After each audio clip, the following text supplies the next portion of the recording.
வணக்கம். நான் Suganthi, yoga trainer. So இன்றைக்கி ஆன்மீக பிரியர்களுக்கான ஒரு வீடியோ. ஸோ எல்லாருக்குமே இந்த ஆன்மீகத்துக்கு மேலே ஈடுபாடு இருக்கிறவங்களுக்கு, ஸோ ஆன்மீகங்கிறது இந்து மதத்தை சேர்ந்தது மட்டும் இல்லை. ஆன்மீகங்கிறது ஒரு பொதுவான வார்த்தை. நம்ம ஸ்பிரிச்சுவாலிட்டியை தான் நம்ம ஆன்மீகம்னு சொல்கிறோம். அது நீங்கள் எந்த மதமோ எந்த இனமோ எல்லாருக்கும் அந்த ஸ்பிரிச்சுவல் ஃபீலிங் இருக்குது. முக்கியமாக ஒரு 40 கடந்ததுக்கப்புறம் அந்த ஸ்பிரிச்சுவல் ஃபீலிங் அதிகமாகவே இருக்குது. நீங்கள் எந்த மதத்து ஆளாக இருந்தாலும் சரி, உங்களோட ஆன்மீக பாதை, உங்களோட ஸ்பிரிச்சுவல் தேடல் 40 வயசுக்கு அப்புறம் அதிகமாக இருக்குது. ஸோ அதுக்கான காரணம் இருக்குது. ஏன் நம்மளுக்கு 40 வயசுக்கு மேலே ஆன்மீக பாதையில் அதிக ஈடுபாடு வருது, இல்லை ஒரு ஈர்ப்பு வருதுங்கிறதுக்கு ஒரு காரணம் இருக்குது. அதை நம்ம இன்னொரு வீடியோவில் பார்ப்போம். ஸோ இன்றைக்கி வீடியோவோட நோக்கம் ஆன்மீக பாதையில் இருக்கிறவங்களுக்கு இது புரியும் அண்ட் இதை நீங்கள் நிறையவே ஃபீல் பண்ணியிருப்பீங்க. கர்மா தான் இன்றைக்கி டாபிக். ஸோ இந்த கர்மா இது ஒரு சயின்டிஃபிக்லி எக்ஸ்பிளைன்டா, இதை நீங்கள் நிரூபிக்க முடியுமா அப்படின்னா இல்லை. இதை நீங்கள் ஆன்மீகத்தை எப்படி உணர முடியுமோ அந்த மாதிரி இந்த கர்மா டாப்பிக்கை நீங்கள் உணரணும், அனுபவிச்சிருக்கணும், அதுக்கு விடை தேடி இருக்கணும். அப்போ தான் இது நம்மளுக்கு புரியும். ஸோ இது எதையும் ப்ரொமோட் பண்ணுற விஷயமோ, இந்த ப்ராடக்டை வாங்கினீங்கன்னா கர்மா கழிஞ்சிரும், இந்த மந்திரத்தை சொன்னீங்கன்னா கர்மா கழிஞ்சிரும்னு நான் எதையுமே ப்ரொமோட் பண்ணலை. ஓகே, அது என்னோட நோக்கமும் இல்லை. இந்த வீடியோவால் உங்களுக்கு ஒரு புரிதல் கிடச்சி அதனால் உங்களுக்கு ஒரு ரிலீஃப் கிடைக்குது, நிம்மதி கிடைக்குதுன்னா அதுதான் இந்த வீடியோவோட நோக்கம். இதில் இன்ட்ரெஸ்ட் இருக்கவங்க மட்டும், கர்மா டாப்பிக்கில் இன்ட்ரெஸ்ட் இருக்கிறவங்க மட்டும் இந்த வீடியோவை பார்க்கலாம், மற்றவங்க ஸ்கிப் பண்ணிடலாம்.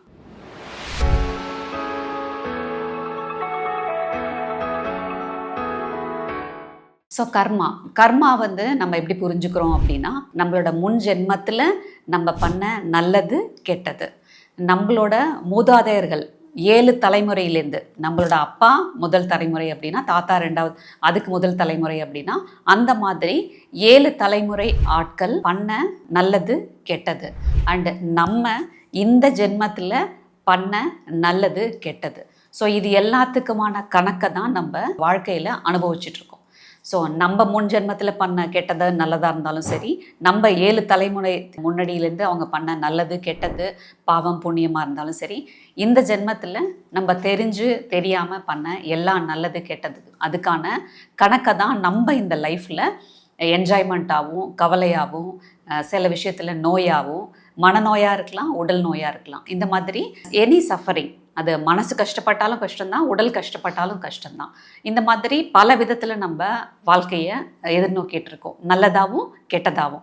ஸோ வாழ்க்கை முழுக்க ஒருத்தங்க நல்லா இருந்தாங்க அப்படின்னு நம்ம யாரையும் காட்ட முடியாது, வாழ்க்கை முழுக்க கஷ்டப்பட்டுட்டே இருந்தாங்க அப்படின்னு யாரையும் காட்ட முடியாது. கலந்து தான் இருக்கும். மேபி சில பேருக்கு அதிக நல்லது, சில பேருக்கு அதிக கெட்டது இருக்கலாம், ப்ரொப்போர்ஷன் மாறலாம், ஆனால் எல்லாமே கலந்து தான் இருக்குது. ஸோ இந்த கர்மா டாப்பிக்கை நம்ம புரிஞ்சுக்கும் போது இல்லை ரியலைஸ் பண்ணும்போது நம்மளுக்கு என்ன தோணுன்னா, நான் முன் ஜென்மத்தில் என்ன பண்ணேன்னு எனக்கு ஞாபகமே இல்லைங்க, அதுக்கான நல்லது கெட்டதை நான் ஏன் இப்போ அனுபவிக்கணும்? இந்த ஜென்மத்தில் நான் கெட்டது பண்ணியிருந்தா நான் அதுக்கு அனுபவிச்சுட்டு போகிறேன், இல்லை இந்த ஜென்மத்தில் நான் நல்லது பண்ணால் அதுக்கான பெனிஃபிட்ஸை நான் அனுபவிச்சுட்டு போகிறேன். அது நான் தெரிஞ்சு இந்த ஜென்மத்தில் பண்ணது ஒத்துக்கிறேன், பட் போன ஜென்மத்தில் நான் என்ன பண்ணேன்னு எனக்கு ஞாபகமே இல்லையே, அதுக்கான நல்லது கெட்டதை நான் ஏங்க அனுபவிக்கணும்? இப்படி ஒரு கொஸ்டின் நம்மளுக்கு வரும். அப்புறம் என்னோட 7 தலைமுறை, என் தாத்தா பண்ண பாவத்துக்கு நாங்கள் ஏன் அனுபவிக்கணும், என் பாட்டி பண்ண தப்புக்கு நான் ஏன் அனுபவிக்கணும்? இந்த மாதிரி கொஸ்டின்ஸ் நம்மளுக்கு வரும்.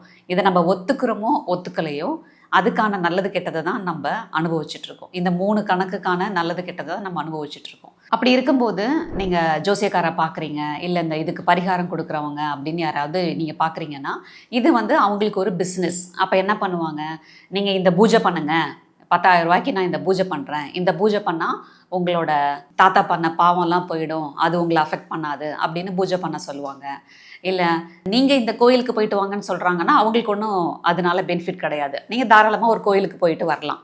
ஆனால் இந்த கோயிலை விசிட் பண்ணுறதை தவிர இத்தனை ரூபாய் என்கிட்ட கொடுங்க, நான் பூஜை பண்ணுறேன், பரிகாரம் பண்ணுறேன்னு சொன்னால் நீங்கள் எதையுமே அந்த மாதிரி நம்ப தேவையில்லை. அதெல்லாம் பண்ணுறதுனால எதுவும் கூட போகிறதும் இல்லை, எதுவும் குறைய போகிறதும் கிடையாது. இது எல்லாமே ஒரு பிஸ்னஸ் தான்.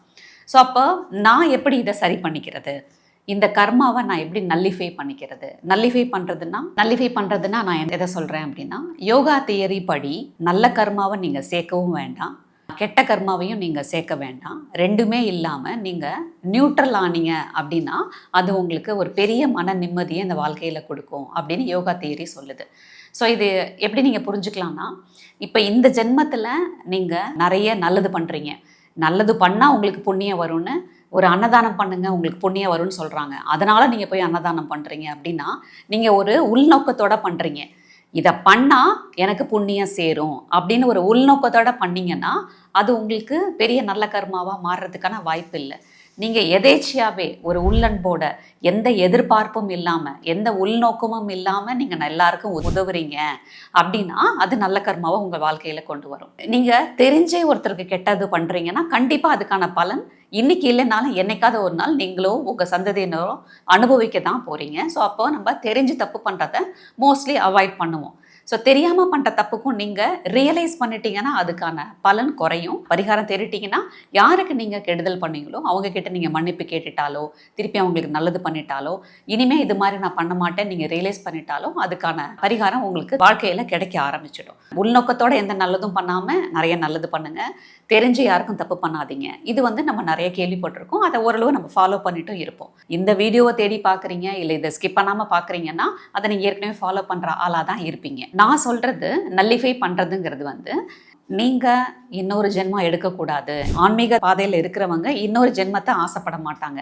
இந்த ஜென்மத்திலேயே என்னால் முடிஞ்ச நல்லதை பண்ணிட்டு என்னோடய வாழ்க்கையை முடிச்சுக்கணும், எனக்கு இன்னொரு ஜென்மம் வேண்டாம். இந்த ஜென்மம் எடுக்கிறதே கர்மாவை கழிக்கிறதுக்கான ஒரு பாதையாக தான் இருக்குது. ஸோ எல்லா கர்மாவையும் நான் இந்த ஜென்மத்திலே கழிச்சிடுறேனே அப்படின்னு ஒரு எண்ணம் ஆன்மீக பாதையில் இருக்கிறவங்களுக்கு இல்லை ஆன்மீகத்தை தேடுறவங்களுக்கு புரிஞ்சுக்கிறவங்களுக்கு தோணிடும்.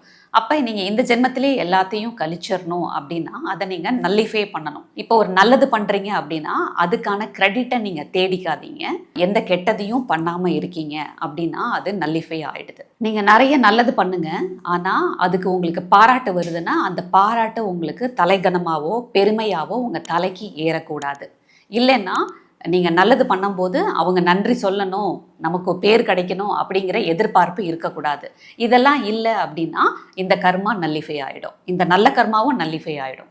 அதே மாதிரி நீங்கள் தெரிஞ்சும் தெரியாமலும் எந்த தப்பும் பண்ணாமல் இருக்கிறதுக்கான விழிப்புணர்வோடு இருக்கீங்கன்னா கெட்ட கர்மாவையும் சேர்க்க மாட்டீங்க. அப்போ உங்கள் கர்மா நல்லிஃபை ஆகுது.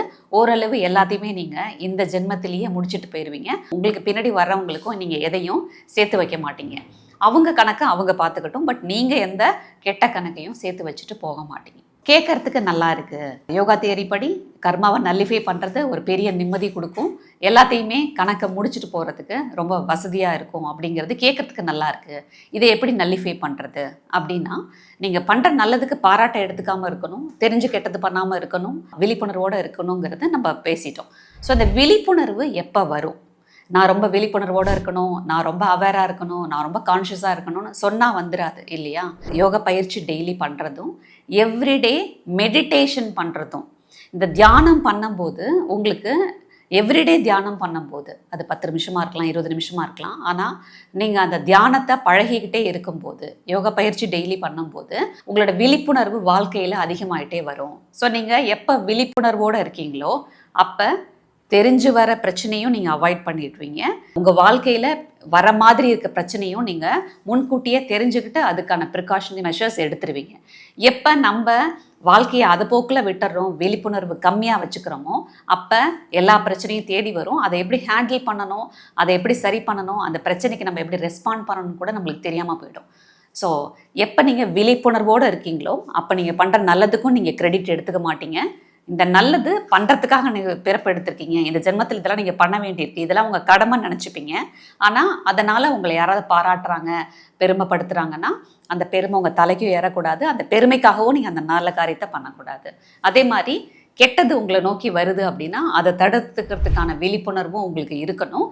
நீங்கள் விழிப்புணர்வோடு இருந்தால் தான் நீங்கள் யாருக்கும் கெட்டது பண்ணாமல் இருக்கிறதுக்கான அறிவும் உங்களுக்கு உணர்வும் இருந்துக்கிட்டே இருக்கும். ஸோ டெய்லியும் தியானம் பண்ணுறதும் யோகா பயிற்சி பண்ணுறதும் உங்களோட விழிப்புணர்வை அதிகப்படுத்தும். விழிப்புணர்வு அதிகமாக இருந்தால் உங்கள் கர்மாவை நீங்கள் நல்லிஃபை பண்ணிக்கலாம். இந்த ஜென்மத்திலேயே எல்லா கணக்கையும் முடிச்சுட்டு போகிறதுக்கான ஒரு வழியும் உங்களுக்கு கிடைக்கும். நன்றி, வணக்கம்.